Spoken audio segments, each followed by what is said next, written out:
विधान परिषदेसाठी भाजपकडून ठाण्यातून माधवी नाईक यांची निवड. मुंबई राज्याचं लक्ष लागलेल्या विधान परिषद निवडणुकांच्या उमेदवारांपैकी पहिल्यांदाच भाजपकडून 5 नावांची घोषणा झाली. यात ठाण्यातील माधवी नाईक यांचा समावेश आहे.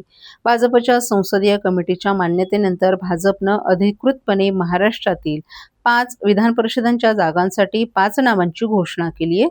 यामध्ये ठाण्यातून गेली अनेक वर्ष भाजपच्या संघटनेत काम करणाऱ्या ॲडव्होकेट माधवी नाईक यांचा समावेश आहे. नाईक या सध्या महामंत्री म्हणून काम करतायत. त्यांनी याआधीही संघटनेत महत्त्वाच्या जबाबदाऱ्या पार पडल्यात. काँग्रेसमधून भाजपत आलेल्या प्रज्ञा सातव यांना देखील पोटनिवडणुकीसाठी उमेदवारी देण्यात आली आहे. तर अहिल्यानगरमधील विवेक कोल्हेंना विधान परिषदेची संधी मिळाली आहे. सुनील कर्जतकर, संजय भेंडे, प्रमोद जठार यांनाही उमेदवारी जाहीर झाली आहे. संजय भेंडे भाजपचे उपाध्यक्ष असून ते नागपूर भाजपचे जिल्हाध्यक्ष राहिले आहेत. तसंच प्रमोद जठार यांनाही भाजपनं संधी दिली असून जठार हे कोकणातील भाजपचे महत्त्वाचे नेते आहेत.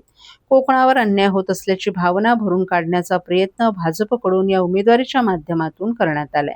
कोल्हे परिवाराचे नगर जिल्ह्यात वर्चस्व मानलं जातं. विवेक कोल्हे ज्येष्ठ नेते शंकरराव कोल्हे यांचे नातू तर माजी आमदार स्नेहलता कोल्हे यांचे ते चिरंजीव आहेत.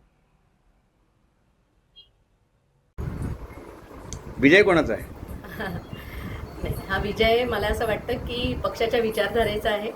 कारण आत्तापर्यंत मला वेगवेगळ्या जबाबदाऱ्यांमध्ये पक्षाने माझ्यावर विश्वास टाकला आणि त्या जबाबदाऱ्यांमुळेच मी आत्ता या स्टेजपर्यंत येऊन पोचलेले आहे.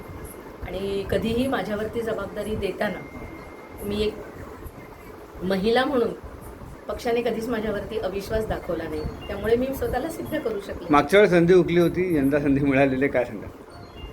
मला असं वाटतं की आपण आपल्या कामामध्ये सातत्य ठेवावं, पूर्ण क्षमतेने काम करत राहावं. संधी कुठेही जात नाही, ती तुमच्यापर्यंत येतेच. महिला सक्षमीकरणासाठी काय नेमकी पावलं उचलली जाणार शासनाच्या माध्यमातून? शासनाच्या अनेक योजना आता गेल्या काही वर्षांमध्ये सुरू आहेत.